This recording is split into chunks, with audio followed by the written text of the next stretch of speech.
Welcome to the Fab Lab Digital Daycare, a very special live stream with me, Crazy Aunt Lindsay. I am so excited to see you today. I missed you all weekend long, and I have been busy like a bumblebee trying to figure out what cool projects we're gonna make this week, and I think you're gonna like everything that we have in store, so make sure you are checking it out. I need you to know a couple of things. First of all, this awesome live stream is brought to you in collaboration with my dear friend Nisha from Bajika Lab at MIT in Boston. So hey to you, I hope your live stream went great this morning. The next thing I want to tell you about are my awesome sponsors. Two, not one, but dose. Amazing Portland local, female-founded businesses, Living Room Realty for giving us a home here for the Fab Lab, as well as Rain, the growth agency, our awesome media partner. Thank you to you too. I am so excited to be here with you, and I cannot wait to show you what we have coming next. I'm super excited for this next project. It's one of my absolute favorite ones to do, ever. I still secretly do it sometimes as an adult, so I know that you guys out there are going to absolutely love it. So if you have not already done this, run to the kitchen or to the bathroom, grab just a couple of things. You should have seen the list while we were waiting, but I'll tell you what to grab: a little bit of baking soda, a little bit of vinegar, and some sandwich baggies. Then go wash your hands before or after. Actually, wash your hands first. Go grab those things and then meet me back right here. In the meantime, I'm gonna introduce you to my awesome friend Logan, my friend Dr. Nancy's adorable son. He's going to hook us up with a little hand washing tutorial while you run and go get those supplies and I wash my hands. I'll see you back in a second. Hey Logan! Real way to wash your hands.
Alrighty guys, welcome back. I hope your hands are squeaky clean like mine and Logan's. Thank you again to Dr. Nancy for giving us permission to show Logan's awesome hand washing skills. So good, so thorough. Alrighty, so right before the hand washing break, I let you know that we're going to need a couple of important things for today's project. First of all, sandwich baggies. So if you have a sandwich baggie, open it up. Shake it out. Okay, I have a couple sandwich baggies here. And then I want you to grab a tissue. If you have been using your tissues properly, as in coughing into them and sneezing into them, then you have one handy. Cool. So what we're going to do is we're going to lay our tissue down on our board, on our counter. Now you must be thinking to yourself, Crazy Aunt Lindsay, what the heck is a tissue and a sandwich baggie going to be? And I'm going to tell you. So, one of my favorite things to do when I was a kid was make chemical reactions. Really safe ones that I could do really easily with my parents' permission. All you need for today's chemical reaction are two things. Baking soda, which you probably have, it's super heavy, this is like 13 pounds. Which you probably have in your refrigerator or under your sink in a little box, baking soda, and Old Faithful distilled white vinegar. If you don't have distilled white vinegar, but you have champagne vinegar, which is kind of fancy, so don't use that, or apple cider vinegar, which is in a lot of cupboards. You can grab that. You can use white distilled vinegar, which is perfect for this project. It's very inexpensive and has a lot of uses. And baking soda. Now, Crazy Aunt Lindsay, what are we gonna do with baking soda and vinegar? Oh, I have a feeling that you might know.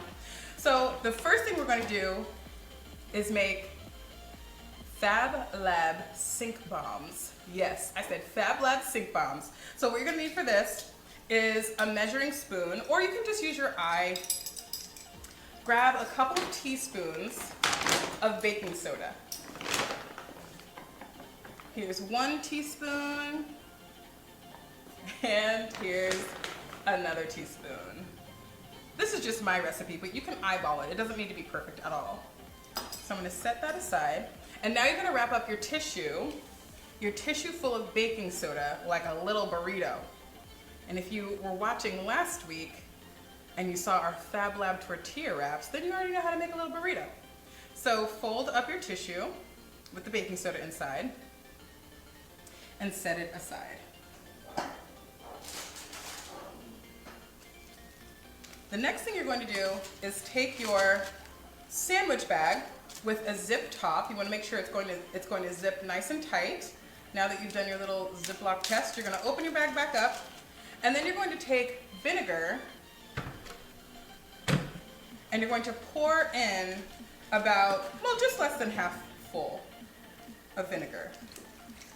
Do this over the sink if you are home alone, or just do it over the sink, or outside. Outside's a good place, but we're gonna do the sink today. So just shy of half full with baking soda, and then, excuse me, with vinegar. And now vinegar has a special name. Does anybody know the special name of vinegar? Acetic acid. So this is acetic acid, the scientific name for vinegar.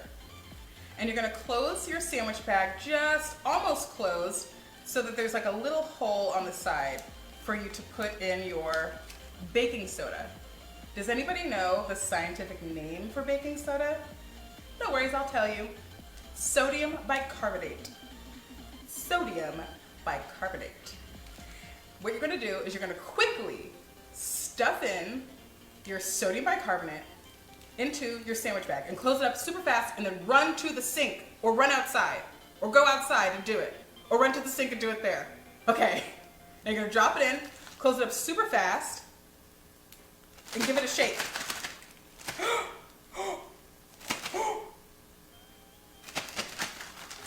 And the next thing you're gonna do is drop it in the sink.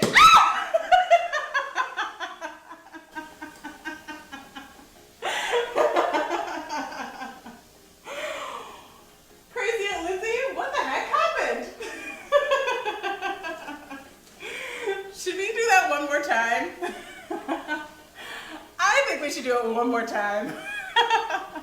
Alrighty guys, if you're following along with me, please make sure you are in the kitchen or in the bathroom, in the bathtub, or outside. It's not raining too bad. It's not raining yet here in Portland. It's a little cloudy. So if you're in Portland, head outside and do this project on the front lawn. Or not on the front lawn, on the sidewalk, because this project does have the power to kill grass. And I'll tell you more about that in a second. So I'm gonna grab my second sandwich bag, and I'm going to make my baking soda burrito. So I'm gonna lay that down. I'm gonna grab my measuring spoon. I had a little left over from the first go round. And I'm gonna do 1, 2 teaspoons. Yep, teaspoons. Lay that aside. And I'm gonna make my little burrito bowl. And I'm gonna set it aside. And then I'm going to do about a quarter full of vinegar, or who remembers the scientific name for vinegar? If you said acetic acid, you are correct. So I'm gonna do about a quarter full of my acetic acid, AKA vinegar. And then I'm going to close up my bag just so there's a little corner peeking open on the side. And then I'm going to drop in my baking soda burrito and close it up super fast. Give it a shake. Give it a shake. And then toss it into the sink.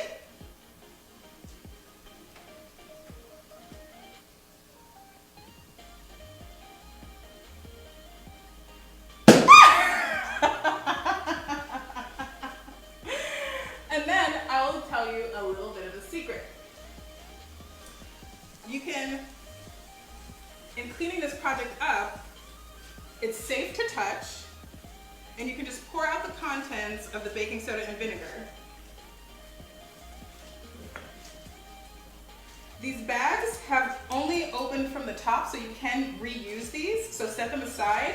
Here in the Fab Lab, we like to reduce, reuse, and recycle, and we can totally do that with this project. You're gonna toss or dry your tissue, and then grab a sponge or a brush, and you can just wash your sink out, because the baking soda and vinegar are incredible, incredible cleaning agents, super safe, all natural cleaning agents that will leave your sink bacteria-free, deodorized, and sparkly and shiny. Yes, I said sparkly, and I said shiny. I'm gonna give my sink a little bit of a rinse.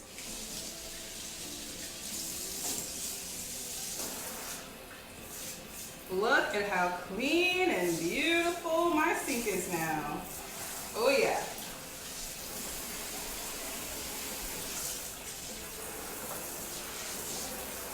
Got a little seed.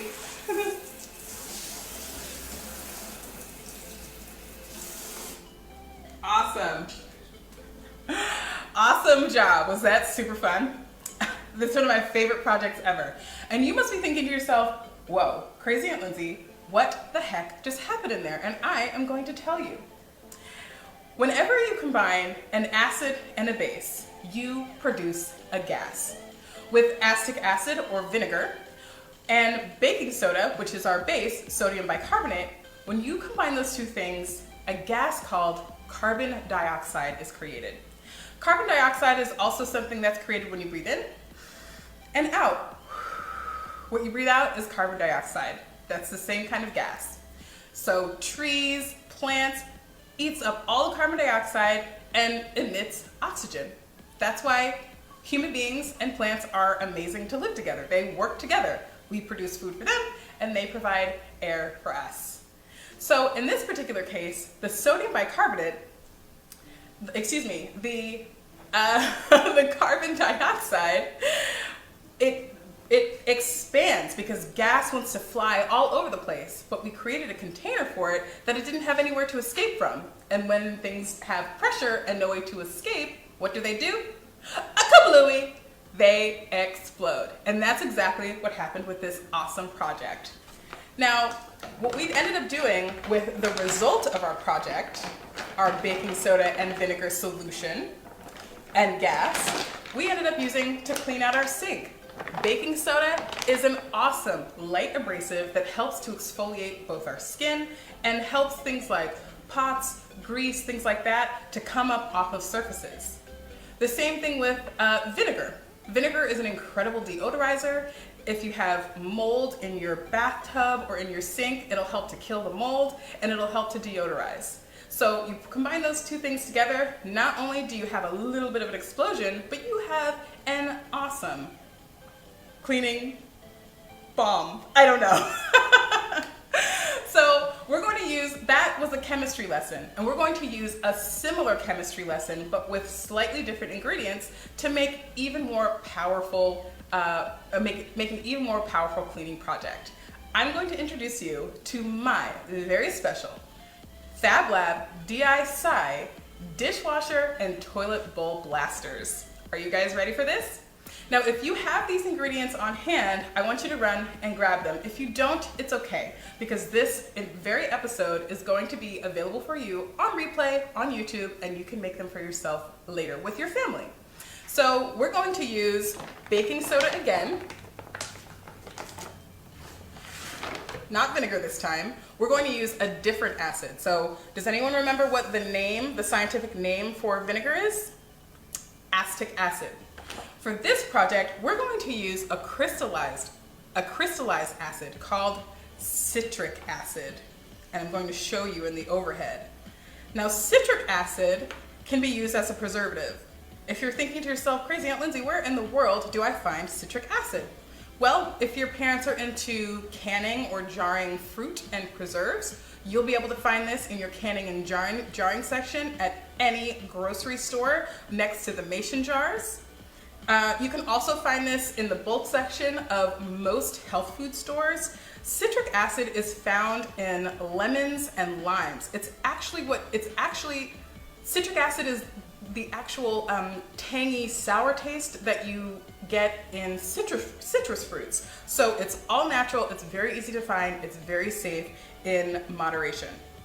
So we're going to put this aside, and I'm going to grab a Fab Lab bowl right here. And I'm gonna get some measuring spoons. Oh, for this project, you're also going to need, in addition to your baking soda, ooh, big heavy bag, and your citric acid, you're also going to need a little bit of either dish soap, dishwashing soap, or I'm using Castile soap. I'm just using plain old all-natural Castile soap that I use for everything. I use this for my body. I use this to wash my dishes. Once I was in a pinch and used it as a laundry detergent, and not kidding, it was amazing. So a little bit of Castile soap. Okay, so what you're gonna do for this project is you're going to open up your baking soda, and you're going to put a cup of baking soda in a bowl.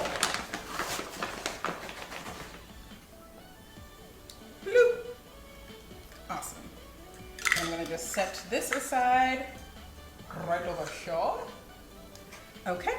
And then next is going to be my citric acid.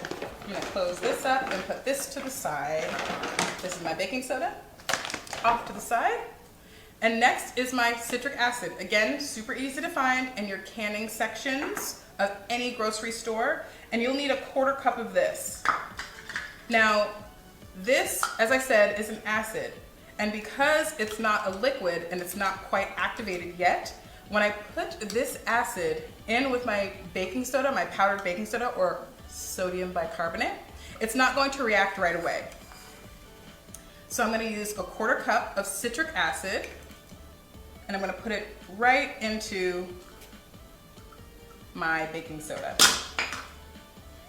I'm going to close up my citric acid and put that to the side. Then I'm going to mix up my dry ingredients so they're nice and combined.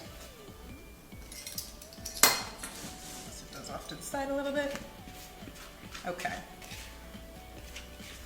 So my dry ingredients are nice and combined. Awesome. And then next, I'm gonna add, a little bit of Castile soap. I'm gonna add about 2 tablespoons. Now I could use my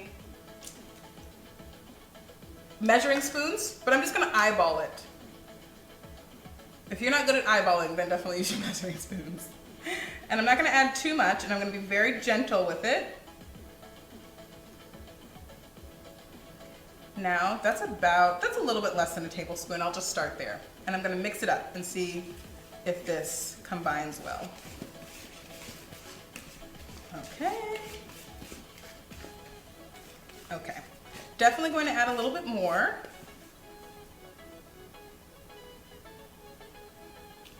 That was definitely a tablespoon. So I'm combining my citric acid, my 1/4 cup of citric acid, and my full cup of baking soda, and my just about 2 tablespoons of Castile soap. But again, you could totally use dishwashing detergent. This is still kind of dry, so I'm gonna do 2 things. One, I'm gonna add a little bit more Castile soap, but I'm also going to fragrance this. The Castile soap that I'm using is fragrance free. Sometimes you can find it in fragrances, whatever you like. Mine is fragrance free. But I have some awesome citrus flavored essences, essential oils. I've got lemon, I've got orange, I have grapefruit and tangerine.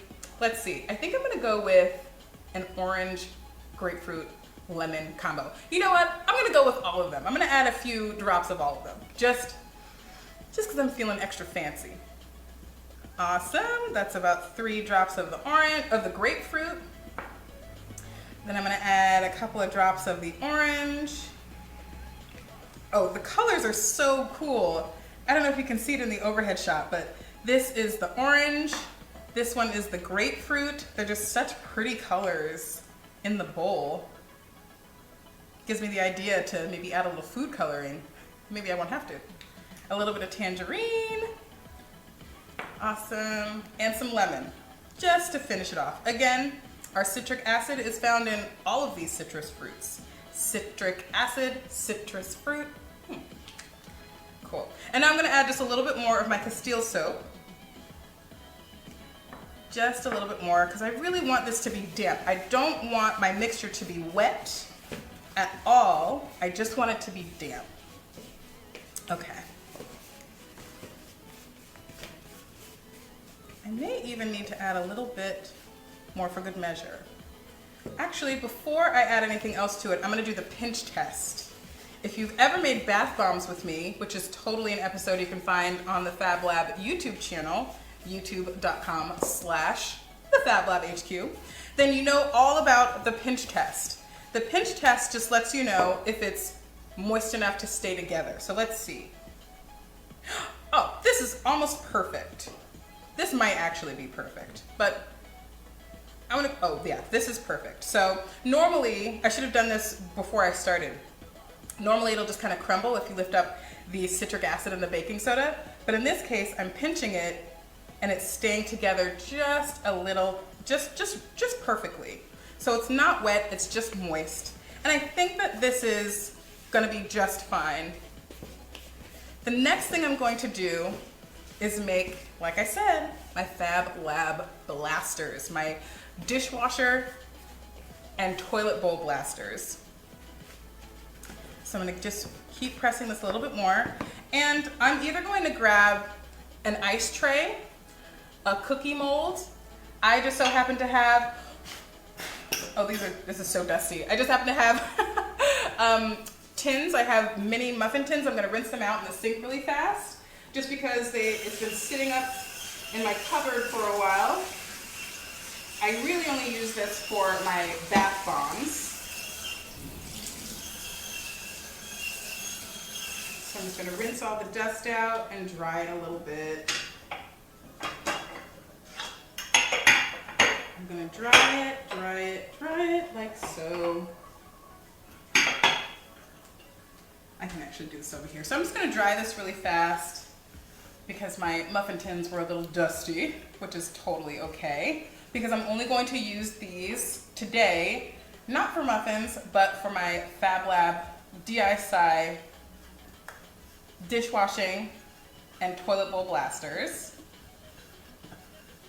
Okay. And I want to get all the water out because I'm using 2 chemicals, my sodium bicarbonate and my citric acid, and they will react if they get touched with a little water. Just the way you saw in the sink just a moment ago when my lunch blaster exploded in the sink. It'll be a semi-similar experience that I want to save for the toilet. Okay, so this works out fine. This is just fine. I'm gonna lay my towel down just to protect my paper. Okay, so now what I'm gonna do is I'm going to mix this up a little bit more because it started to settle, which is totally fine. You can smell it. It smells so wonderful. And actually, I'm going to teach you wafting, a very scientific way to smell something. You hold it away from your face, and as you breathe in, you fan the fragrance toward you. You don't really want to put your face over open chemicals. These are safe household chemicals, but just for the future. Okay, so I'm going to get a little bit of help from my quarter cup, and I'm going to start to pack my muffin tins with my mixture. And I'm gonna start pressing it in. Now this is why you wanna do the pinch test, because if you can see, it's not wet at all, and I can just get it in there really, really good. Awesome. So I'm gonna just fill my muffin tins. Again, you can use a cookie tin, you can use an ice tray. If you have any of those really cool like silicone ice trays that are in the shapes of flowers or dinosaurs, you can use those. There's no proper way to shape a Fab Lab toilet dishwashing blaster. The cooler it is, the fancier it is, the better. You know how we do here in the Fab Lab. Alrighty guys, so I am just pouring and pressing. Are you guys pouring and pressing with me? I'm just pouring and I'm pressing until I fill up my entire muffin tin with my baking soda and citric acid mixture for our awesome DSI dishwasher and toilet bowl blasters. This is a great way to stay excited about doing chores at home. As many of you know, your parents are working from home right now. You guys are home from school right now. And parents, I'm gonna tell you the truth. They need all the help that they can get. So this is a really, really special way to help your parents around the house by cleaning up things that you probably don't normally really think about unless you're like me and my mom. When I was growing up, we had a chore chart. Would you like a Fab Lab chore chart? We had one in our home and it actually made chores pretty fun. My mom would put stars on it. Sometimes when she remembered, she would always forget to put stars on our chore chart. But I didn't mind. So we're just filling up our muffin tins with our Fab Lab mixture of baking soda and citric acid and a few drops of citrus scented essential oils. Today we used all of the essential oils that I had. I had tangerine, I had a grapefruit fragrance, I had, oh, what else did I have? I had orange, I had lemon, but you can use any fragrance that you like. If you'd like to use, you know, like bay leaf or anise seed or lavender even. We talked about lavender last week and how anti-stressing it can be when it comes to aromatherapy. Really anything that you have on hand. And you don't have to add fragrance. This will clean perfectly without it. Okay, I've got just enough probably for a half a blaster. So I'm gonna just see what I can do. I'm gonna shake the rest right on in, and then I'm gonna press. Okay. So that 1 cup, 1 1/4 cup, 1 cup of baking soda, and 1/4 cup of citric acid, plus a little bit of Castile soap. I might have used about 3 tablespoons of Castile soap, but you're gonna wanna eyeball it. Sometimes it can be a little finicky. So I'm going to take this and I'm gonna let this dry for anywhere from 4 hours to 24 hours, so right overnight. Not even necessarily 24 hours. These will set up really, really nicely. Now we're gonna come, when I see you tomorrow, we're gonna package these up and we're gonna give them as gifts to our neighbors and friends. But for now, we're gonna let these dry. I'm gonna clean up here and get ready for, I think you know what's next. Oh, Fab Lab Active Hour. I'm so excited to introduce you to my new friend, Fab.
Fab Labbers. My name's Chelsea Ray, and today we're gonna do some springtime yoga to calm the heart and plant a seed of peace in our soul. I first wanna start off class with doing a little bit of a talk about yoga and also a breathing exercise. I just wanna remind you all that yoga does not mean to touch your toes. It doesn't mean to take some crazy shape. Yoga means to join, right? So just by joining in to do yoga with me today, without even doing any breathing or any poses, we're already accomplishing yoga, right? Joining our breath with our movement to create peace in our hearts and joining each other all around the world. This amazing practice is what yoga is all about. And during this time in life, right, there's a lot of things that we're not sure about. There's a lot of things going on. Adults are talking about things that might make us feel a little bit of anxiety or fear.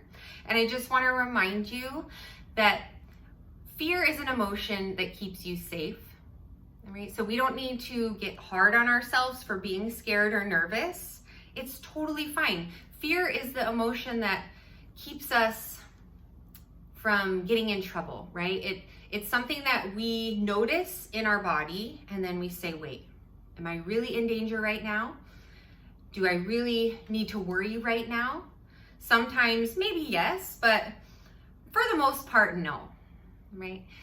So we use yoga to accomplish squishing out fear, right? Because we don't want fear to stifle our confidence, our courage, or our calmness. And so that being said, I would like to do a little breathing exercise that helps us maybe calm down our heart and our mind and allows us to not let fear take over, okay? So we're gonna do something called alternate nostril breathing.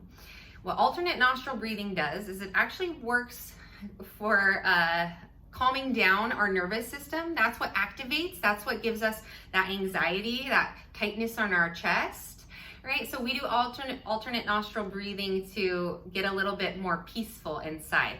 So we're gonna take the oxygen in through one nostril, hold it at the top, and then let the oxygen out the other nostril, all right? You wanna join with me? Okay, first things first, plug your nose. Right? Can we plug our nose and make a funny little sound? All right, so our nose is plugged. We're gonna open one nostril and close our mouth. Take an inhale. Close your nostril, exhale out the other side. Good. Inhale. Close that nostril, open up the other nostril, let the breath out. Inhale through that side, close it, exhale out the other. Inhale, close it off, exhale, good. Just a few more rounds through the nose. Close it, hold it tight, exhale out the other side. Inhale. Close it off, exhale out the other side. Good, one last time. Breathe in. Close it. Exhale, let it go. All right, and then bring your hands to the tops of your legs. All together, let's take one big breath of air through the nose, through both nostrils. Fill up. Poof your belly up like a big balloon and then exhale, sigh it out your mouth. So anytime you feel fear, and then you really think about it and say, do I need to be fearful right now? Am I safe? Yes. Am I nervous? Yes, and that's okay, right? Maybe I need to do some breathing exercises. So you can do alternate nostril breathing anywhere you're at, any time of the day, right? So put that in your back pocket, save it for later. Another thing I'm gonna talk to you guys about is a word called mantra. A mantra is a positive word or saying that we repeat to ourselves over and over. And so I want you to think about a positive word that you can repeat over and over. Maybe that's courage, maybe it's calmness, maybe it's confidence, maybe it's hope, peace, love, or joy. I'm gonna choose happiness, just happiness. right? And that's a word that you can come back to, or you can say, I am happy, I am calm, I am happy, I am calm. Anytime you're in yoga class and your mind is like wandering all around and you can't focus, you can repeat your own specific mantra, right? So let's make it to our mats, right? Just before we do, I want you to put your mantra into a seed, like a little seed from a flower. Right? I have my seed right here. Can you hold up your seed? Yep, my seed's purple. And my seed and my mantra, happiness, right? I am happy, I am calm. I'm gonna take that seed and I'm gonna swallow it. And it's gonna go down, down, down. So I want you to take your seed, whatever color it is, whatever shape, swallow it down. Imagine it going down, down, down into your heart. And we're gonna plant it there, right? And we're gonna cover our heart with one hand and then the other. Plant that seed, close your eyes, think of your word, happiness, calm, hope, peace, courage, whatever it is. And I want you to take that to your mat and lie down on your back. I'll meet you there.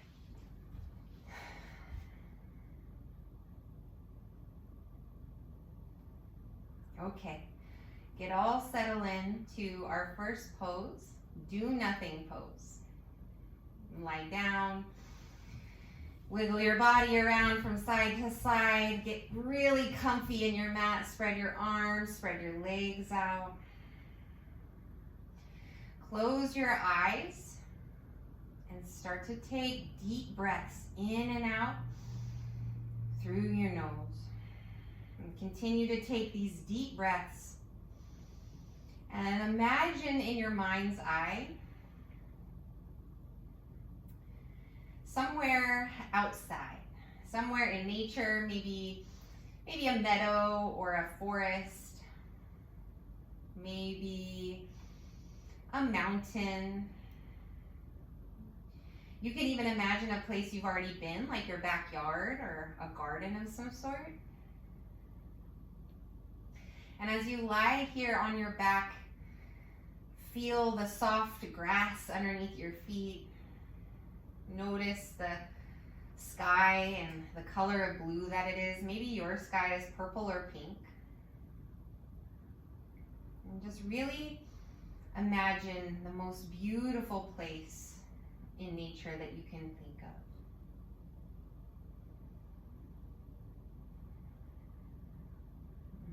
There might be trees there, maybe some animal friends start to come in, like you might see a bird in the sky or a little frog might hop by. Just observing everything that you imagine in your mind.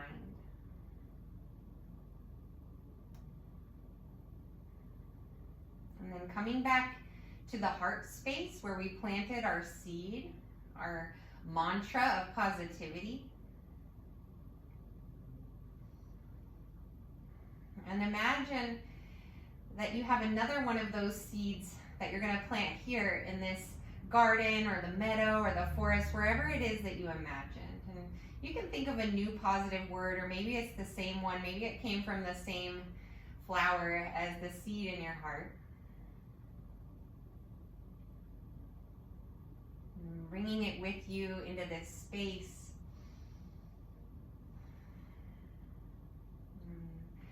Start to open your eyes, still imagining that you're in this beautiful, magical place. Wiggle your fingers, wiggle your toes. Maybe it's the morning time in your magic space. Maybe it's the afternoon or early evening. Maybe it's even night.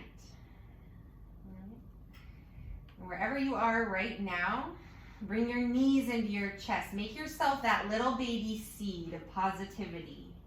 You are courage. You are strength. And rock from side to side. Make yourself the tiniest little seed you can. Squeeze your knees into your chest. Good.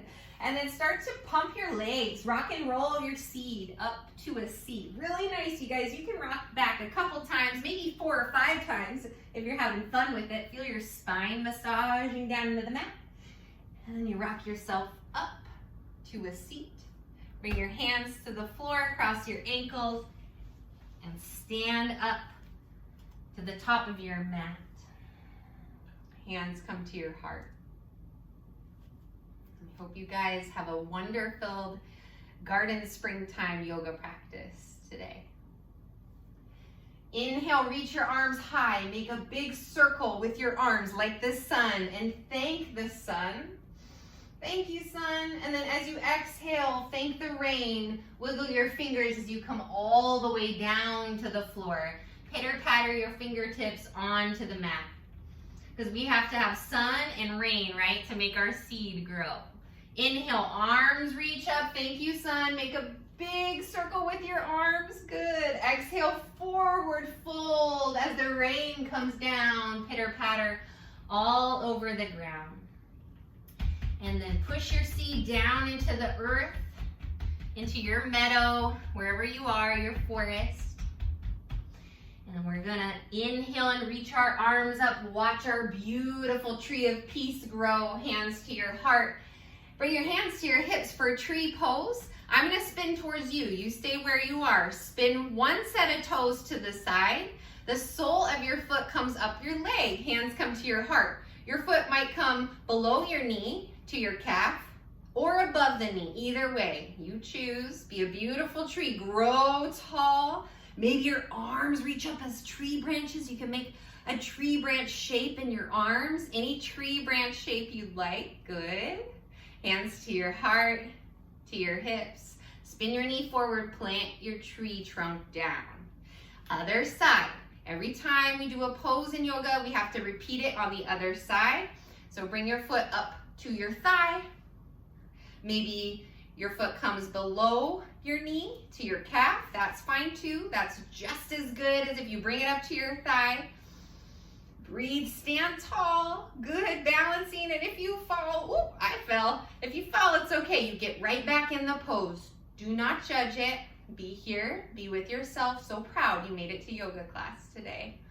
Bring your hands to your hips. Spin your knee forward, plant your foot down. Inhale, your arms up high to the ceiling. Make your big sun arms. Exhale, the rain comes down to nourish the plants and the animals.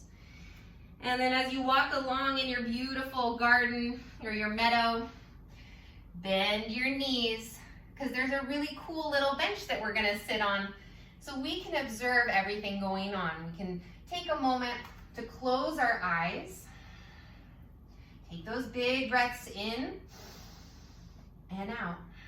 And as we sit on our bench, we see a beautiful little bird. Hop on over to the bird bath next to the bench. Float your arms by your sides like bird wings. Straighten your legs a little bit. Lift your heels. Be a drinking bird.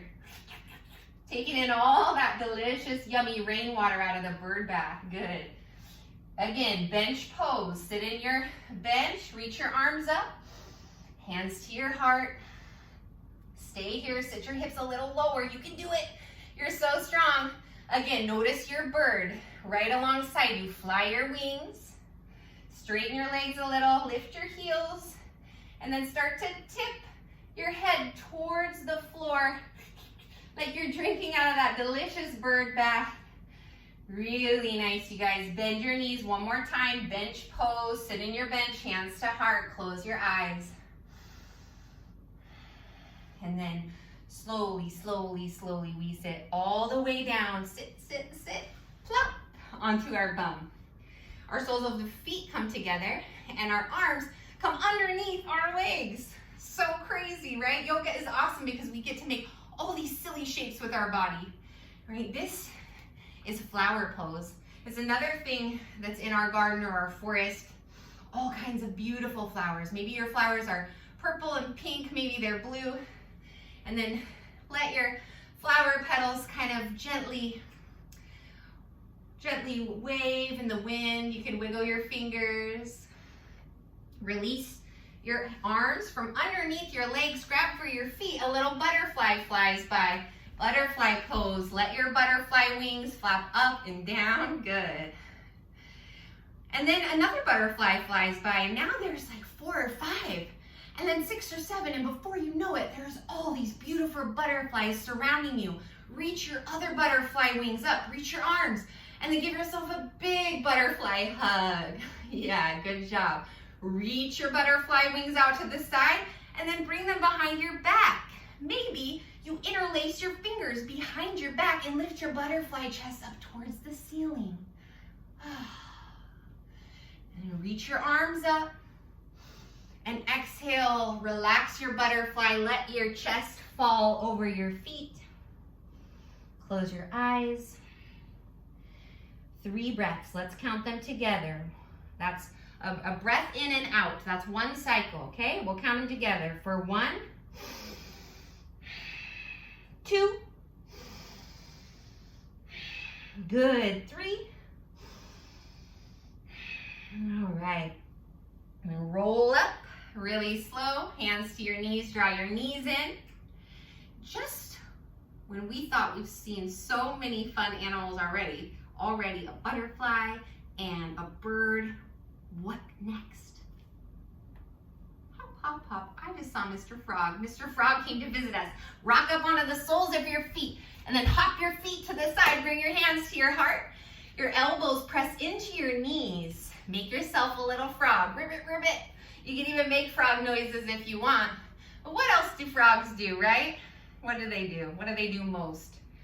They hop around. So let's hop our frog. Ready? On the count of 3, we're gonna hop up. Ready? 1, 2, 3, hop. Good, and again, 1, 2, 3, hop. Yeah, again, 1, 2, 3, hop. Yes, 2 more times. 1, 2, 3, woo, ribbit, ribbit, 1, 2, 3. Yeah, and then come back down to your frog pose. So nice, you guys. Whew. I'm really getting a workout here.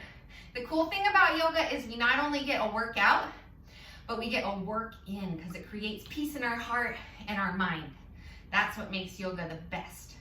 Okay, bring your hands to the mat and then come back down onto your shins, hips to your heels. Make yourself a tiny little bee. Bzz. Head comes down to the mat. Your knees are together and your arms are along by your sides. Imagine you're a bumblebee flying by, flying through all the butterflies, saying hello, and the butterflies also saying hello back. And let your head rest. Get a hold of your breath. Big inhales and exhales. The next inhale, fill up really big. On the exhale, buzz. Till you can't buzz anymore. Good. Inhale. Exhale. Buzz.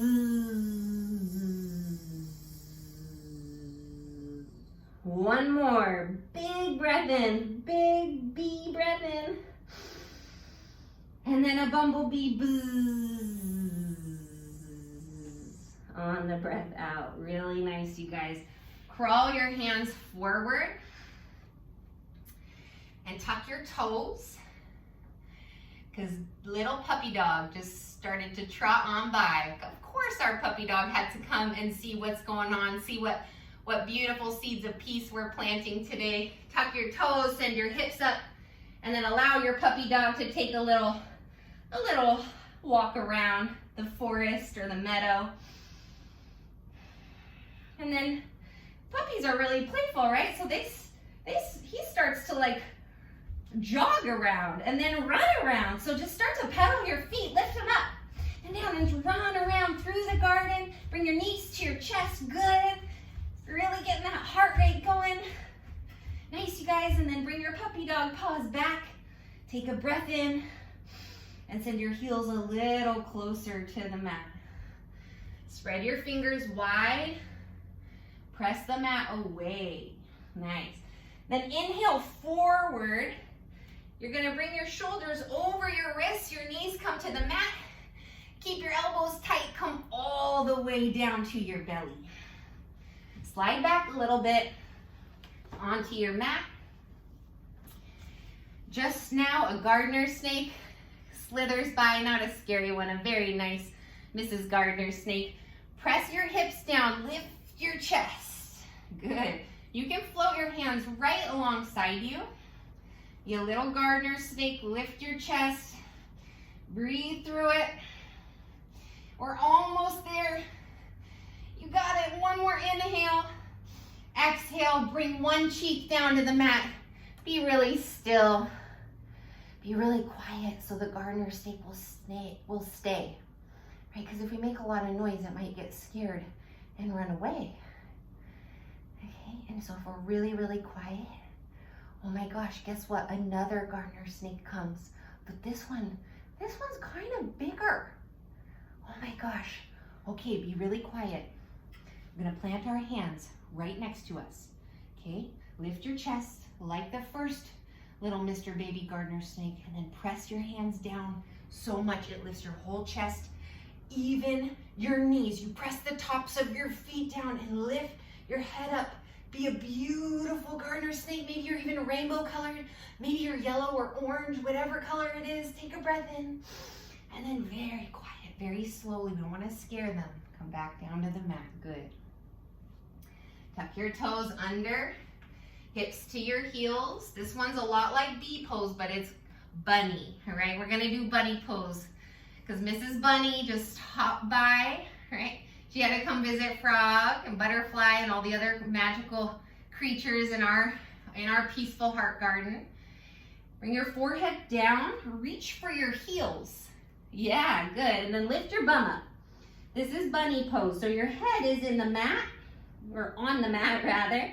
Your bum is lifted up in the air. You can stay here, or if you want to make bunny ears with your arms, interlace your hands behind you and stretch your arms back. This is just an option. This does not feel good. Don't do it. Release your hands and bring your hands back to your heels. Keep breathing. Deep breaths in and out. Release your hands. Let your bunny ears flop back down. And slowly crawl yourself back up to your puppy pose. This puppy has to come say hello to Bunny now, of course. Good. And stay here, take a breath in. And then let the breath go. Stick out your tongue just like a puppy. Good. One more time. Inhale. And then smile and exhale like a happy puppy. Stick out your tongue. Let all the air out. Really nice, you guys. And come back through to a seat. And shift onto your bum. And then come all the way down to your back, lie down. Spread your arms, spread your legs out really wide.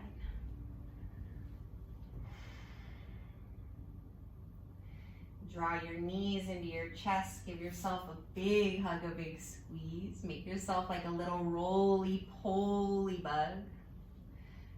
Right? Or like your seed. Rolling a little bit from side to side. Arms go out to this side. Let your knees fall over to one side of your mat. Take a little twist. And closing your eyes, imagining you're back, of course, in your garden, still there, or your forest or meadow, wherever it is. And gently bring your legs back up through center. Your little roly-poly bug here. And then to your arms out to the side. Let your knees fall over to the other side.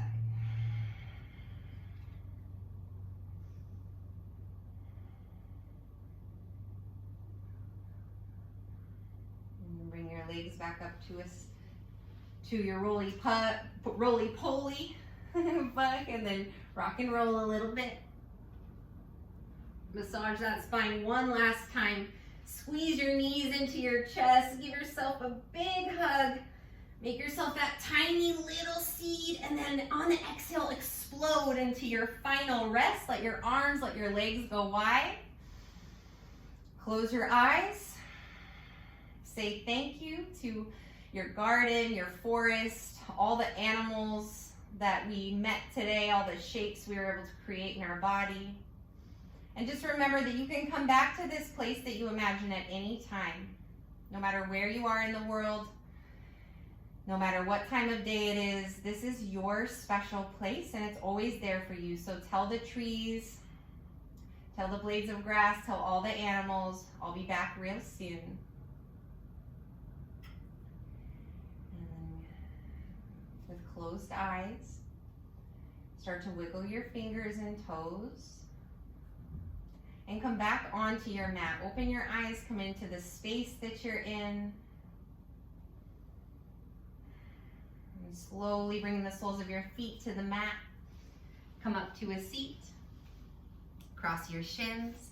Bring your hands to your heart. In yoga, when we finish practice, we say one word that means the light in me bows to the light in you. Okay, so I'm going to bring my prayered hands from my heart to my head and bow down to each and every one of you and say namaste. Namaste, you guys. Thank you so much for coming to your yoga mat and for doing yoga with me and growing a beautiful little seed of peace in your heart.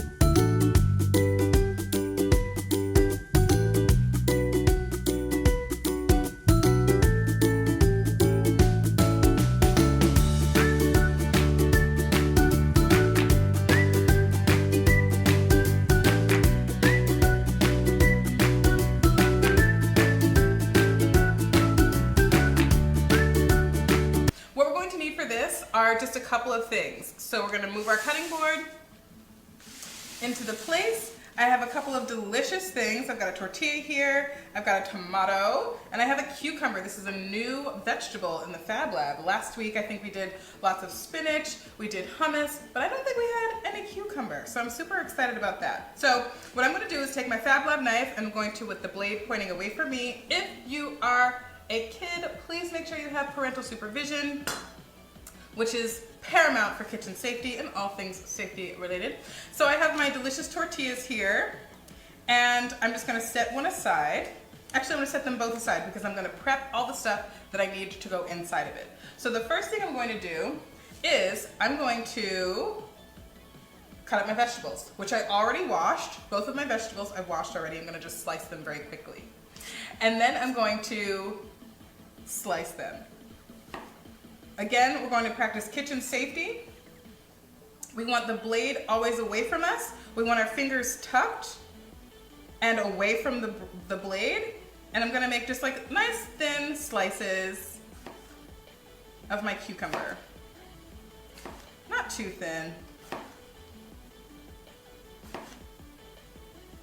Sometimes I like to play a little game with myself and see how paper thin I can get my cucumbers or whatever I'm slicing. I'm not terribly good at it just yet. Maybe I'll have somebody come in and teach us official kitchen safety skills and other knife skills in the kitchen. Would you guys like that? Okay, so this should be about enough. This is just less than half of my cucumber. Cucumber smells so delicious. It is super juicy and it helps keep us hydrated because it's got tons of water. Most fruits and vegetables have tons of water in them. So they help us stay nice and hydrated after our workouts. Okay, so I'm going to, with my clean hands, I'm going to collect my sliced cucumber. And then I'm going to go to my washed, actually this, I don't know, I can't remember if this is washed or not. I'm going to just quickly hit it in the sink where all of our lovely goodies from the first segment are still hanging out waiting to get washed. And I'm just going to quickly scrub it with my veggie brush because just like our hands, our fruits and vegetables need to be nice and clean also. 20 to 30 seconds. Awesome. Just going to rinse it, rinse it, rinse it. Okay.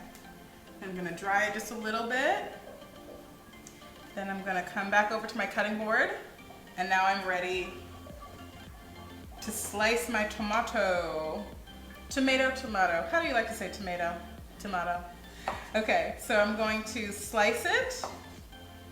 Remembering my good kitchen skills, my knife skills with tucked fingers.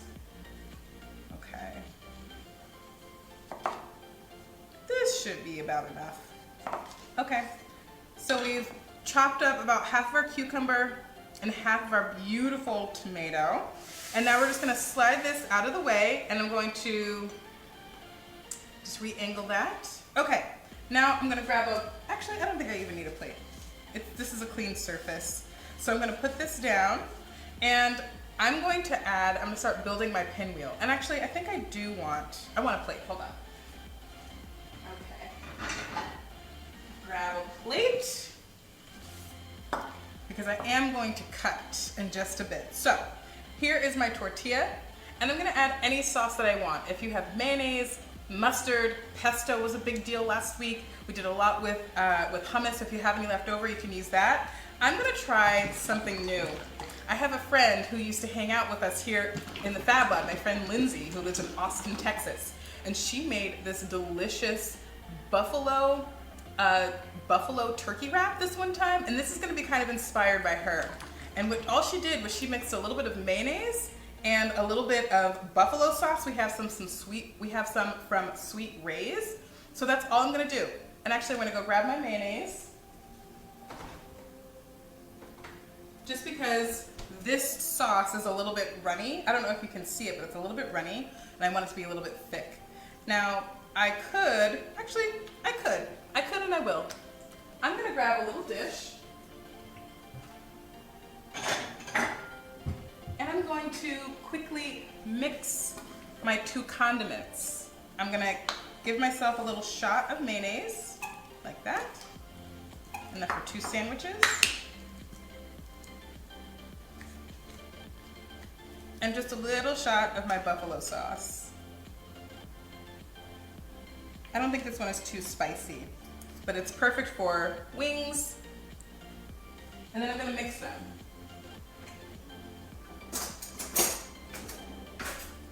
I'm gonna quickly mix them a little bit.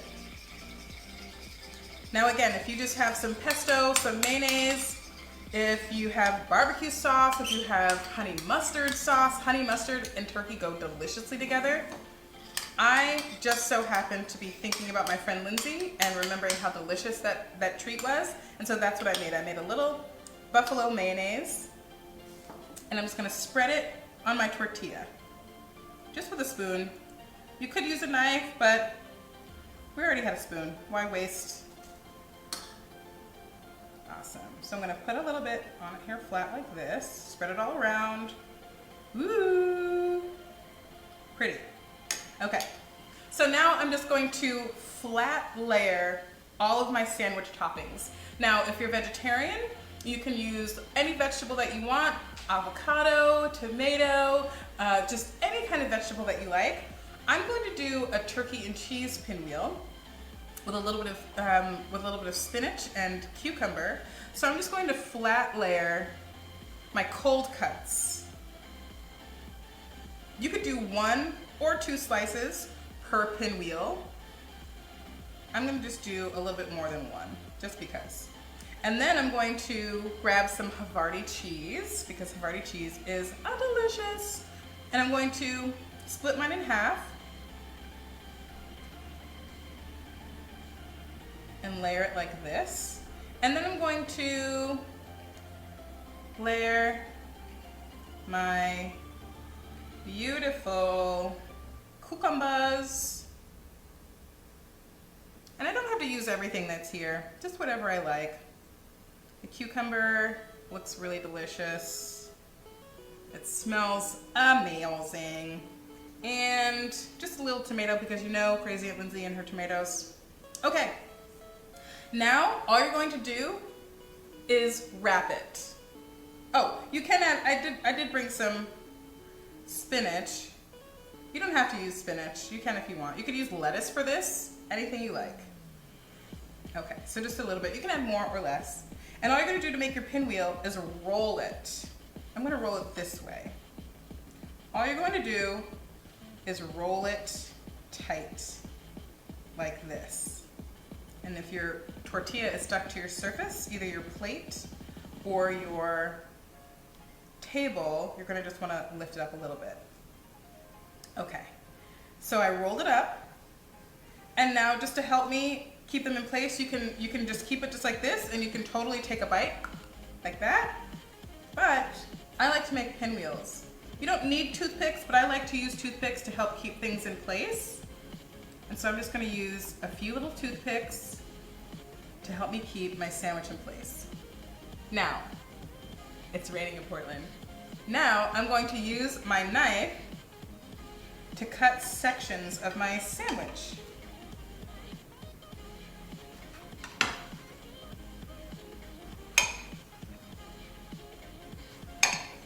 Using very, very smart kitchen skills, knife skills.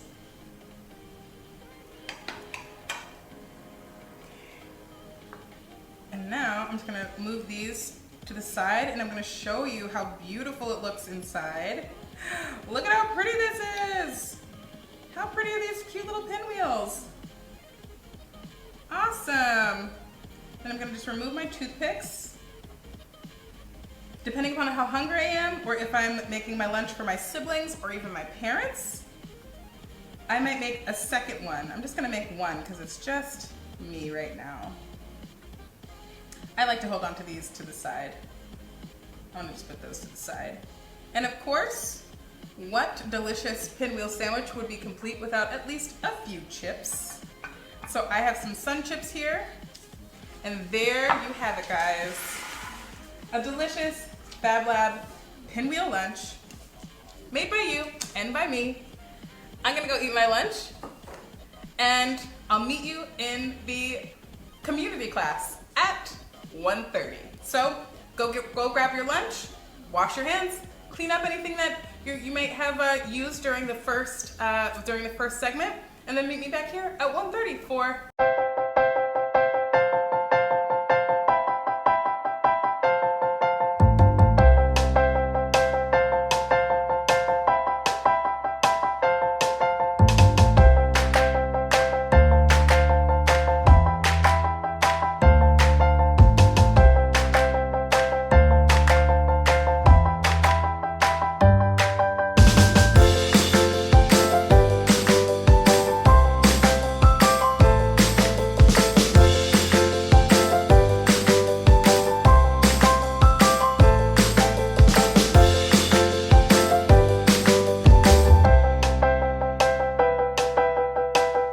Hey Aunt Lindsay, I'm Dr. Kiki, and this is my son Kai. Hi.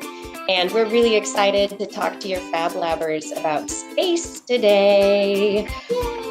Yeah, so as you can see, Kai has his space hat. He's very into space.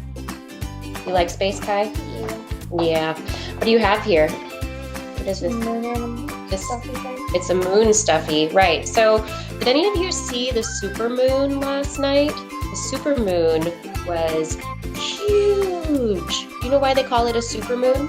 Do you know why they call it a supermoon? Because it's a part in the orbit.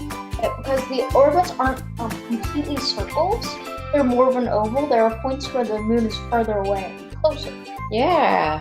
And a supermoon is when it is at its closest to the Earth. It's at its closest, and it's a full moon. Yeah. So when a full moon, you see a full moon, it's the whole circle of the moon. Sphere. A sphere, yes. But To be when more precise. when we look at it, it looks more like a circle. But that's its. Yeah, and so in our little stuffy here, you can see that there's a face on the stuffy of the moon. Kai, you were saying last night you've never really seen a man in the moon. Yeah, I know. You never saw the man in the moon? Yeah, I've never seen it. Well, I see the man in the moon. Do you see the man in the moon when you look at the full moon? Do you? Or do you see something else? I'd love to know what else you see. All right, so last night, you see South America. I don't know why I see South America. Okay, so last night was a supermoon, which means it was a full moon, and like Kai said, it's closest that the moon is coming to the Earth, and so it looks really big. And it's not just that it looks big, it really is big in the sky because it's closer. What on earth does the moon influence? The tides. Yeah, so the tides, where the rivers come up their banks a little more, when the ocean comes a little further up the beach than normal. High tide and the super tide come with a super moon, so you can get an even higher tide. So the moon is close and it's gravitationally pulling on the water of the earth. This is also another weird theory. I don't really know if it's true. What? Can somebody please tell me if this is true? But there's this theory I heard on a science show documentary, and one of the things they said is that there was a theory that it somehow influences behavior. Like sometimes during the night, people get like really angry and mean towards each other, and like like there's this thing that happened, this one like thing, but like 5 crimes happened one after another in the night, in the middle of the night. Oh, well, you know, that was an idea, but they've actually done scientific studies to find out whether people are crazier when it's a full moon, and they're not. It just depends on what time of the week it is, whether it's a weekday or a weekend, whether what time of the year it is, whether it's summertime or springtime when people are out more, or whether it's winter when people are staying home a lot more. That has a lot more to do with how much crime there is than at the full moon. The full moon doesn't make people crazy. Science does not support that. Good. Yeah. Science also does not support the idea of werewolves. Okay, let's get into our project. So we're talking about the super moon, but I got to thinking about how the moon, how it looked really big last night. Do you know what else is really big? Space. Space is big, and it's a lot bigger than you think it is. Pretty much infinitely big. It's infinitely big, but let's just start with something that we can maybe think about in our own experience. When you look at the sky, we see the moon at night, we see the sun. You're not supposed to look at it directly during the day, and we also have maybe what appear to be these lights in the sky, stars and planets, and some of the planets are within our very own solar system.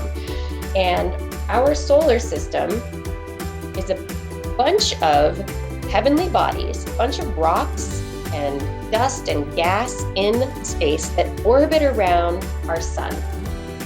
Do you know why everything orbits around the sun? Because it has the highest amount of gravity and there's nothing else close enough to influence their gravity enough to make them orbit it. Yeah. Okay, so let's think about where things are and how big they are. Let's think about our solar system. How many Earths do you think can fit inside the sun? 7,800? 7,800? Wait, no. Nope. Keep going. 780. Nope. Keep going up. Up. 7,800? Keep going up. 1.3 million Earths can fit inside the sun. 1.3 million of the planet that we live on can fit inside the Earth. Fit inside the sun. Isn't that incredible? It's making Kai fall out of his chair. Oh, there he goes. All right, so everyone out there, we're going to do a little project to talk about how big our solar system is. And to get started, I want everybody to get a piece of paper and whatever pen or crayons or pencils or whatever you might have. And I want you to draw a picture of the solar system, just on one piece of paper. But I want you to kind of imagine how far apart things are and draw the picture. You ready? Okay, so let's start with the sun. You want to do the sun in the middle? Or wherever? Put the sun somewhere on your picture. Okay, now we know the other planets. There's the sun. What's the planet closest to the sun?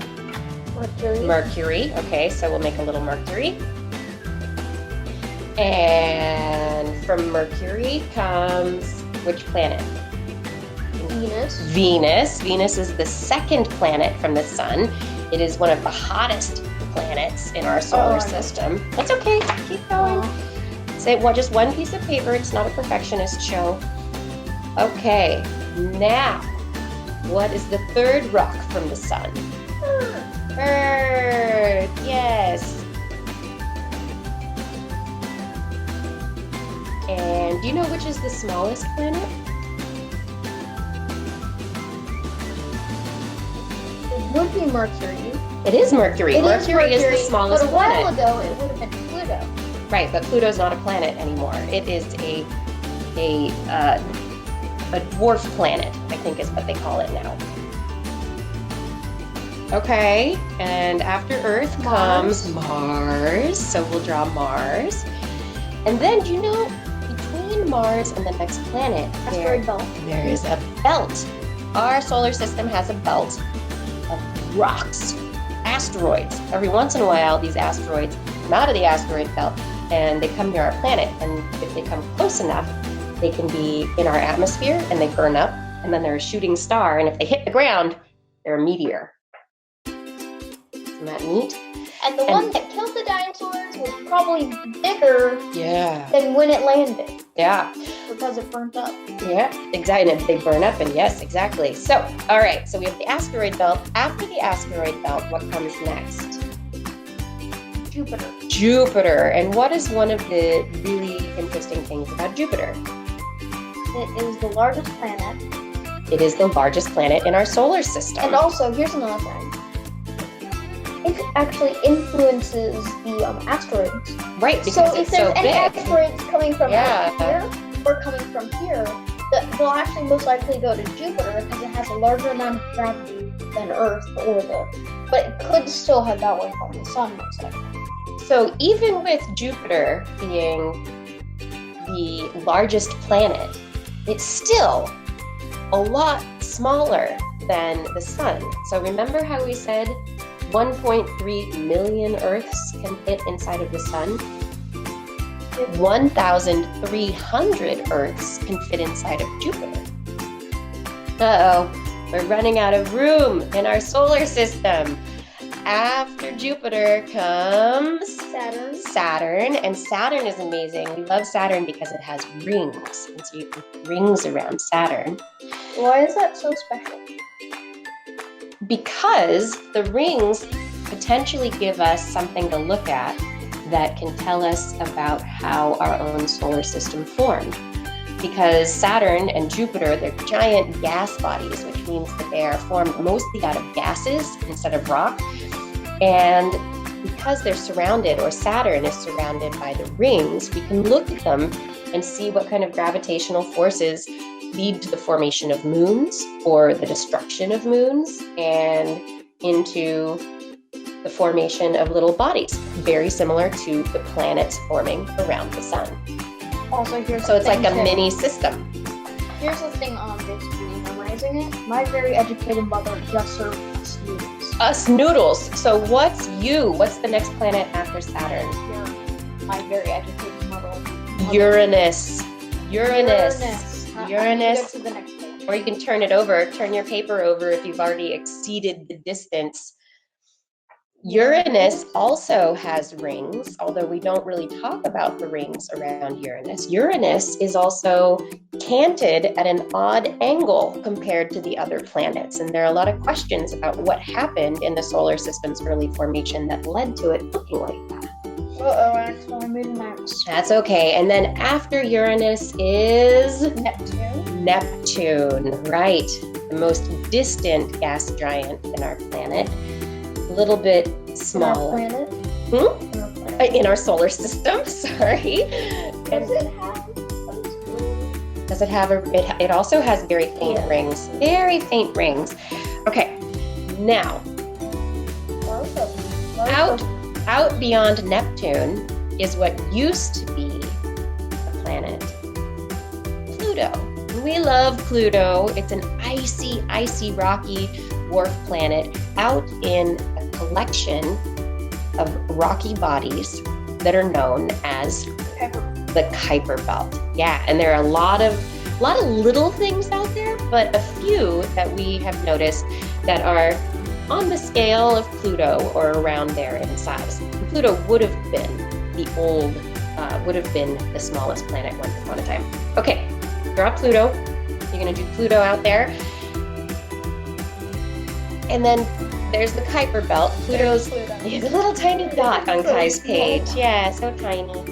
And it's part of another belt, like I said, the Kuiper Belt. And then even beyond the Kuiper Belt is the edge of our solar system, where our solar system goes out into interstellar space. And up until this point, the entire planet is pretty much on a plane. Everything, it's like spinning a plate.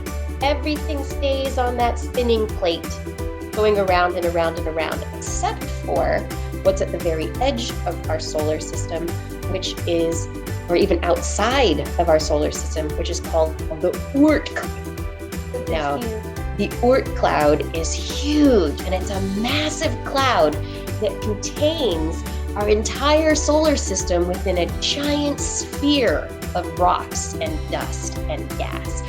And now we have a spacecraft, not a ship, a craft that is going out toward the Oort cloud, the Voyager craft. And the Voyager craft may never make it to the Oort cloud within our lifetimes, within your lifetime even. The Oort cloud is so far away, it's going to take several lifetimes to reach it. Which is pretty mind-boggling, right? It's already been a few lifetimes. Yeah, so let's talk about how far away things are, right? So now we've got kind of an idea. And I'm looking at Kai's picture here of the solar system. And everything's out in the right order. But if you think about where things are, on this paper, everything's pretty close together, right? Everything is close together. So let's talk about space distances. You want to talk about space distances? So in space, we use measurements known as astronomical units, specifically in our solar system. It makes it easier to think about how far away things are. Do you know how far the Earth is from the sun? One astronomical unit? Yes. So the Earth is, we say the distance between the sun and Earth is 1 astronomical unit. That's 93 million miles. 93 million miles. It's a very, very long way. I don't even have that many miles in my car. No, most of us don't. Most of us will not have traveled that distance. Somebody has such a fancy car. And like, I have 93 million miles in my car for a physical gas tank. Yeah, so I have this tape measure. Now, at home, what I want you to do is, if you have a tape measure, get a tape measure. If you have a piece of string, get some string.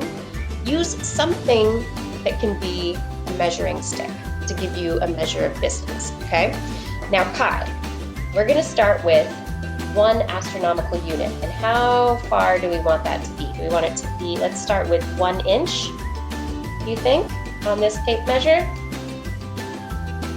I want you to hold on to that end right there, okay? So we're gonna start, let's hold it up to the camera really close. So we're gonna start that little tiny bit of the tape measure between here and here. We're gonna pretend, here and here. We're gonna pretend that is 1 astronomical unit. And that's the distance between, no, I'm gonna hold the end, you hold this. I've got it, yeah. So that's the distance between the sun, the center of the sun, and the Earth. Okay, if we were traveling to Mars, the distance between Earth and Mars is half of an astronomical unit. So let's move it a half. So, that little tiny bit, yep, out there to that half. We just moved 1/2 inch. So now we're at 1.5 inches and we're out at Mars. Okay, let's go back to your picture. That's right. So now we're at Mars. Oh, we gotta pass through the asteroid belt to get even further out. You ready to pass through the asteroid belt? The asteroid belt is between 3 to 5 astronomical units. So away from the sun. So that is going to be, let's move 2. So 1, 2, and then we'll go a little bit further to get to the edge of the asteroid belt. Okay, look how far we're going already. We've gone to the edge of the asteroid belt. Now we need to get to Jupiter, which is like just a little bit past the edge of the asteroid belt. Jupiter is 5.2. So, whoop, okay. So that's 0.2. Yeah, so now we're at Jupiter. Ready to go to Saturn? Yep. Saturn is 9 astronomical units. So now let's add, we have to add, because we're at 5.5, or 5.2, we need to go, how many more? How many more do we have to go to get to 9? 9.5. 4.5, so go count 4. 1, 2, 3, 4. Okay, so now we are at Saturn. Hold it up so everyone can see. This is the distance between the sun and Saturn. Okay, now we're gonna go, we are going to head out to Uranus. You ready to go to Uranus? That is at 19 astronomical units. So now, right now we're at 9.5. So we need to go 10 astronomical units. Let's count 10 more inches. Ready? 1, 2, 3, 4, 5, 6, 7, 8, 9, 10. Okay, we're at Uranus. That's pretty far out there. Are you ready to go to Neptune? Yeah. You might have to get up and start walking that way, Kai, because we have to go to 30 now. So right now we're at 19 astronomical units. Now we need to go another 11 units to 30. Ready? 1, 2, 3, 4, 5, 6, 7, 8, 9. Stop pulling. 10. There we go. Oh, excuse me, I had to sneeze. Allergy time. Okay, we're now at Neptune, which is 30 astronomical units away from the sun. You want to go to Pluto? Pluto, which is at the edge of the Kuiper Belt, 39. So now you have to go 9 more astronomical units. Ready? Yep. Okay, 1, 2, 3, 4, 5, 6, 7, 8, 9. Okay, hold it out. Hold it out there. There we go. Okay, Kai is going off stage. Go that way. Go back toward the, there we go. There we go. Now we can see you better. Great. Look at how far. I can't see it. Kai is at Pluto right now. Where are you? Do you have Pluto? Okay, the next step that we're going to take is we're going to go to the Kuiper Belt, because the Kuiper Belt is also very exciting. So now we have to go 50 astronomical units away. Are you ready? Is that 30? We're at 39 right now. So go that way, and now we have to go 50. Ready? 1, 2, 3, 4, 5, 6, 7, 8, 9, 10, 11, 12, 13, 14, 15, 16, 17, 18, 19, 20. Let's go. Okay, you're at the Kuiper Belt. All right, we made it to the Kuiper Belt. You're all the way out there. If there was aerospace, could you No, I could not. Don't think so. So the next thing that we want to go to is we want to head out to the edge of the solar system, interstellar space. Well, to get there, you have to double this distance. We have to go to 100 astronomical units. Ready? Yep. Okay. Keep going. Keep going. Okay, stop! Kai is at the edge of the solar system. Help! Kai's at the edge of the solar system. Okay, Kai's in outer space and he can't breathe, so he's dead. But to finish this all up, I just want to let you know as the lawnmowers get going outside, perfect timing, that if you wanted to head out to the Oort cloud, you would have to go 1,000 astronomical units to leave the soul to get into the Oort cloud. 1,000, and my tape measure isn't even long enough to do that. Our solar system can't even go one astronomical. Our solar system is huge. So if you want to, I'm going to set you a project to do, which is to build a solar system in your house. You can use little balls of puff balls. See, I've got puff balls here. You can use them in different sizes. We've got little different sizes to be different planets.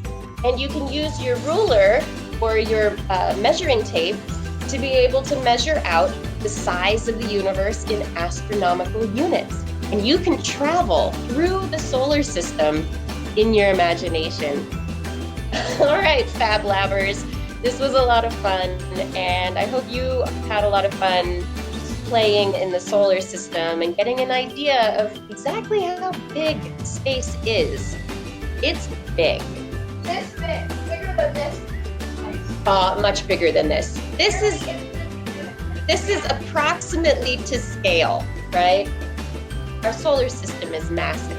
Massive, massive, massive. Bigger than the moon, bigger than all of us, and we're just a piece of it all. Thank you for letting us join the Fab Lab today, and Lizzie. It was so fun. Bye.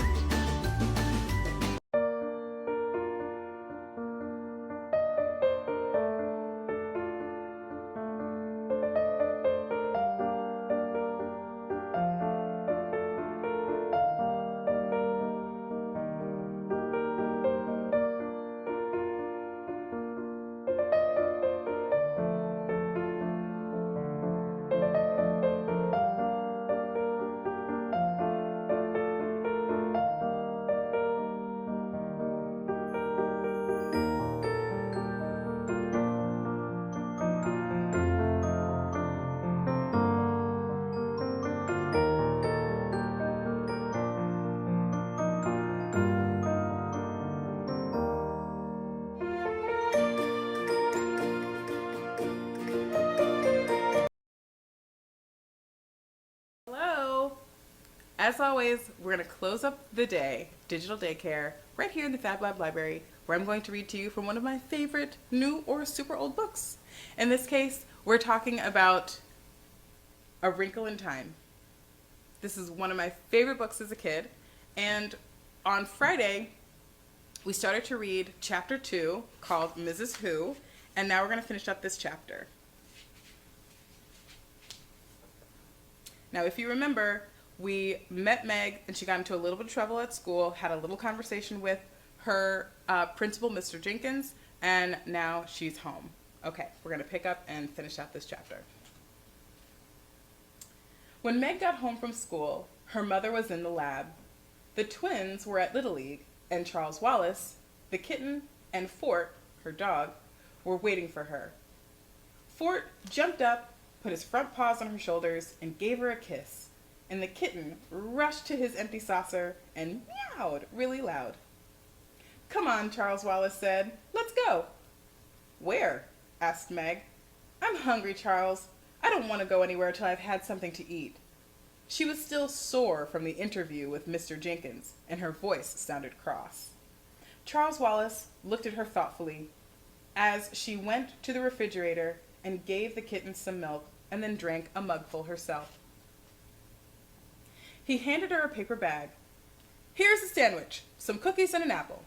I thought we'd better go see Mrs. Whatsit." "Oh, golly," Meg said. "Why, Charles?" "You're still uneasy about her, aren't you?" Charles said.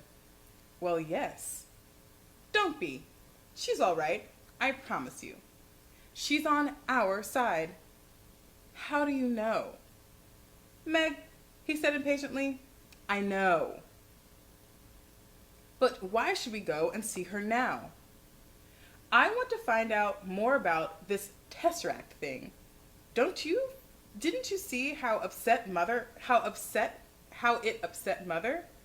You know when mother can't control You know when mother can't control the way she feels, when she lets us see she's upset, then it's something big.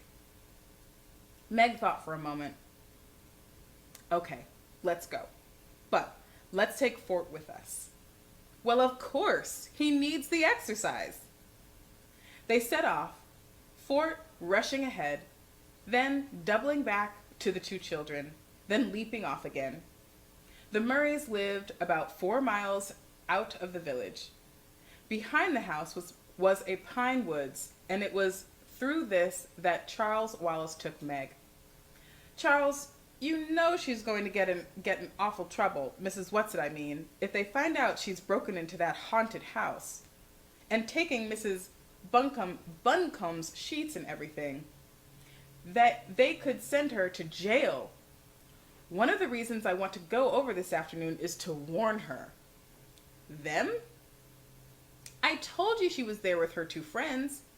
I'm not even sure it was Mrs. What's-it herself who took the sheets, though I wouldn't put it past her. But what would she want all those sheets for? I intend to ask her, Charles Wallace said, and to tell them they'd better be more careful. I don't really think they'll let anybody find them, but I just thought we ought to mention the possibility. Sometimes, during vacations, some of the boys go out there looking for thrills, but I don't think anybody's apt to right now, what with basketball and everything. They walked in silence for a moment through the fragrant woods, the rusty pine needles gentle under their feet. Up above them, the wind made music in the branches. Charles Wallace slipped his hand confidently in Meg's, and the sweet little boy gesture warmed her so that she felt the tense knot inside her begin to loosen. Charles loves me at any rate, she thought. School's awful again today, huh? He asked after a while. Yes, I got to see Mr. Jenkins. He made snide remarks about father. Charles Wallace nodded sagely. I know. How do you know? Charles Wallace shook his head. I can't quite explain. You tell me, that's all. But I never say anything. You just seem to know. Everything about you tells me, Charles said. How about the twins? Meg asked. How do you know about them, too? I suppose I could if I wanted to, if they needed me. But it's sort of tiring, so I just concentrate on you and Mother. Charles Wallace looked troubled. I don't think it's that. It's being able to understand a sort of language.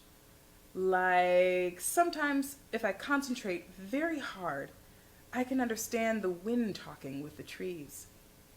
You tell me, you see, sort of inadvertently. That's a good word, isn't it? I got Mother to look it up in the dictionary for me this morning. I really must learn to read. Except I'm afraid it will make me awfully hard in school next year if I already know things. I think it will be better if people go on thinking I'm not very bright. They won't hate me quite so much.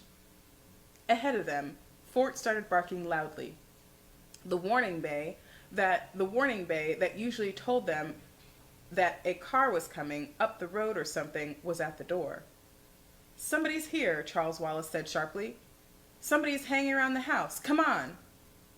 He started to run, his short legs straining. At the edge of the woods, Fort stood in front of a boy, barking furiously. As they came panting up, the boy said, "For crying out loud, call off your dog." Who is he? Charles Wallace asked Meg. Calvin O'Keefe. He's in regional, but he's older than I am. He's a big bug. It's all right, fella. I'm not going to hurt you, the boy said to Fort.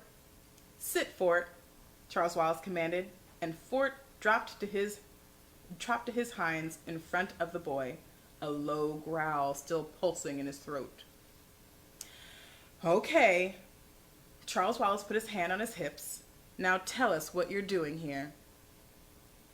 I might ask the same of you, the boy said with some indignation. Aren't you two of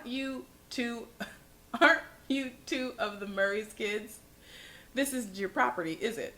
He started to move, but Fort's growl grew louder and he stopped. Tell me about him, Meg, Charles Wallace demanded. What would I know about him? Meg asked. He's a couple of grades above me, and he's on the basketball team. Just because I'm tall, Calvin said with a little embarrassment. Tall he certainly was, and skinny. His bony wrists stuck out of his sleeves of his blue sweater. His worn corduroy trousers were 3 inches too short. He had orange hair that needed cutting and appropriate freckles to go with it. His eyes were oddly bright blue. Tell us, what are you doing here? Charles Wallace said. What is this? The 3rd degree? Aren't you the one who's supposed to be the moron? Meg flashed with rage, but Charles Wallace answered placidly, That's right. If you want me to call my dog off, you'd better give in. Most peculiar moron I've ever met, Calvin said. I just came to get away from my family. Charles Wallace nodded. What kind of family? They all have runny noses. I'm 3rd from the top of 11 kids. I'm a sport. At that, Charles Wallace grinned widely. So am I. I didn't mean like in basketball, Calvin said. Neither do I. I mean like in biology, Calvin said suspiciously. I change in gene, Charles Wallace quoted, resulting in the appearance of the offspring of a character which is not present at his parents' time, but which is potentially transmittable to its offspring. What gives around here? Calvin asked. I was told you couldn't talk. Thinking I'm a moron gives people something to feel smug about, Charles Wallace said. Why shouldn't I disillusion them?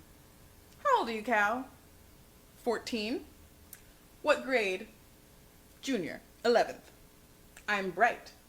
Listen, did anybody ask you to come here this afternoon? Charles Wallace, holding Fort by the collar, looked at Calvin suspiciously. What do you mean, asked? Calvin shrugged. You still don't trust me, do you? I don't distrust you, Charles Wallace said. Do you want to tell me why you're here then? Fort and Meg and I decided to go for a walk. We often do in the afternoon. Calvin dug his hands down in his pockets. You're holding out on me. Okay, old sport, Calvin said. Oh, so are you. So are you, Charles Wallace said. Okay, old sport, Calvin said. I'll tell you this much. Sometimes I get a feeling about things. You might call it a compulsion. Do you know what a compulsion is? Constraint, obligation, because one is compelled. Not a very good definition, but it's the concise Oxford. Okay, Calvin sighed. I must remember I'm preconditioned to my concept of your mentality. Meg sat out on the coarse grass, at the edge of the woods. Fort gently twisted his collar out of Charles Wallace's hand and came over to Meg, lying down beside her and putting his head on her lap. Calvin tried now politely to direct his words toward Meg as well as Charles Wallace. When I get this feeling, this compulsion, I always do what it tells me. I can't explain where it comes from or how I get it. And it doesn't happen very often, but I obey it. And this afternoon, I had a feeling that I must come over to the haunted house. That's all I know, kid. I'm not holding anything back. Maybe it's because I'm supposed to meet you here. You tell me. Charles Wallace looked at Calvin probingly for a moment. Then an almost glazed look came into his eye, and he seemed to be thinking at him. Calvin stood very still and waited. At last, Charles Wallace said, "Okay, I believe you, but I can't tell you. I think I'd like to trust you. Maybe you'd better come home with us and have dinner." "Well, sure, but what would your mother say to that?" Calvin asked. "She'd be delighted. Mother's all right. She's not one of us, but she's all right." "What about you, Meg?" "Meg has it tough," Charles Wallace interrupted. "She's not really one thing or the other." "What do you mean, one of us?" Meg demanded. "What do you mean I'm not one thing or the other?" Now, Meg," Charles Wallace said, slowly. "I'll tell you about it later." He looked at Calvin, then seemed to make a quick decision. "Okay, let's take him to meet Mrs. Whatsit. If he's not okay, she'll know." He started off on his short legs toward the dilapidated old house. The haunted house was half in the shadows of the clump of elms in which it stood. The elms were almost bare now, and the ground around the house was yellow with damp leaves. The late afternoon light had a greenish cast, which the blank windows reflected in a sinister way. An unhinged shutter thumped. Something else creaked.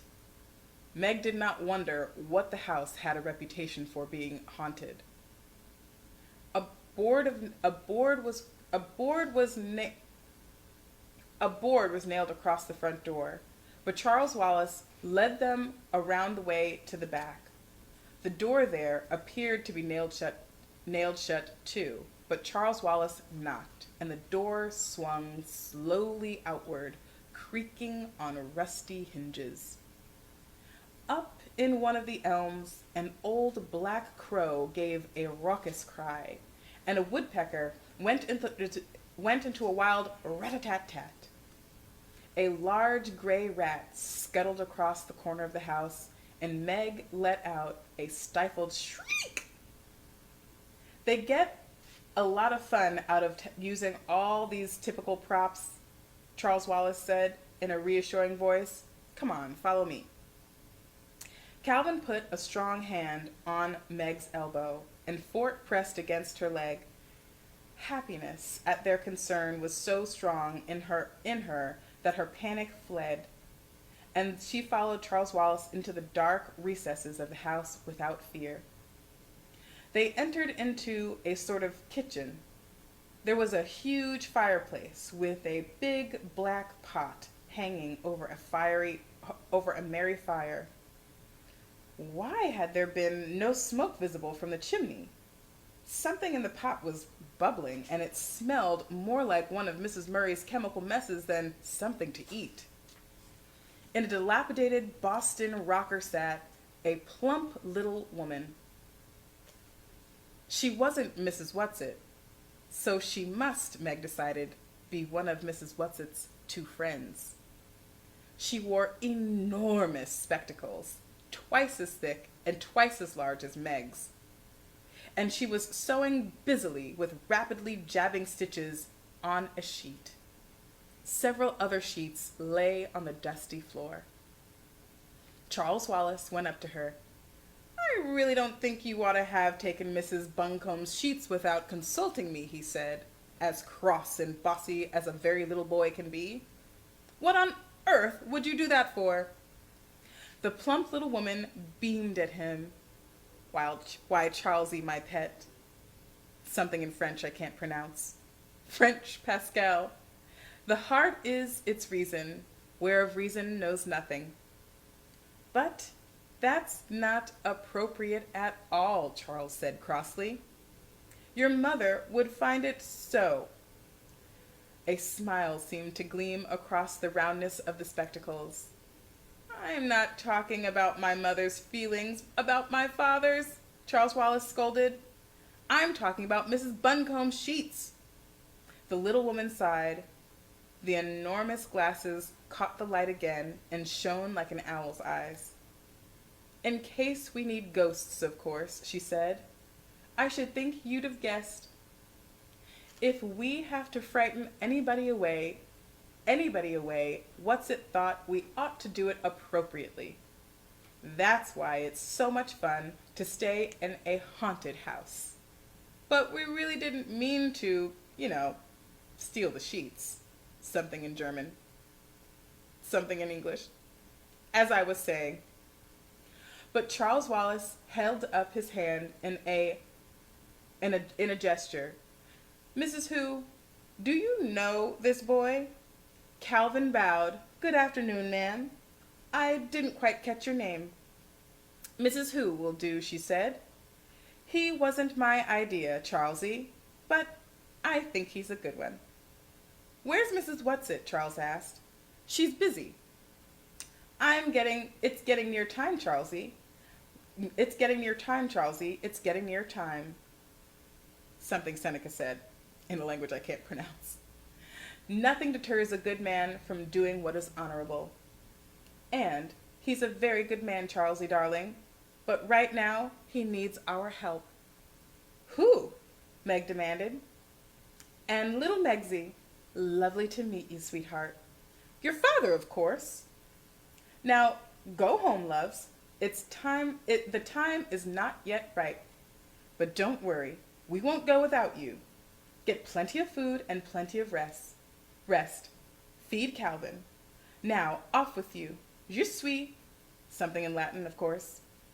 Faith is the sister of justice. Trust in us. Now shoo! And she fluttered up from her chair and pushed them out the door with a surprising amount of power. Charles, Meg said, I don't understand. Charles took her by the hand and dragged her away from the house. Fort ran on ahead, and Calvin was close behind them.